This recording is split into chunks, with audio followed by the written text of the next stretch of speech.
Belgium کے دارالخلافہ Brussels میں آج ایک تاریخی ریلی کا انعقاد کیا گیا جس میں دنیا کے سب سے بڑی پارلیمنٹ کے باہر ہزاروں غیور پاکستانیوں نے اپنے وطن اور پاک فوج کے ساتھ اپنی محبت کا بھرپور مظاہرہ کیا۔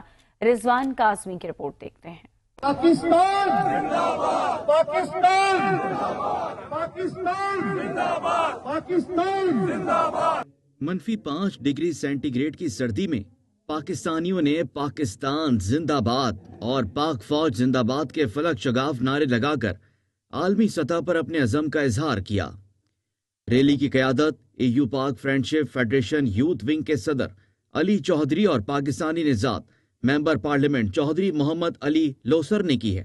ریلی میں 10 سال کے بچوں سے لے کر 80 سال کے بزرگوں تک سب نے شرکت کی۔ اوورسیز اور سبز لالی پرچموں کی بہار کے ساتھ وہ یک زبان ہو کر اپنے وطن اور فوج کے لیے اپنی محبت کا اظہار کرتے رہے۔ اوورسیز پاکستانیوں کا کہنا تھا کہ وہ پاک فوج کی قیادت کے ساتھ کھڑے ہیں اور ہر فتنے کو شکست دیں گے۔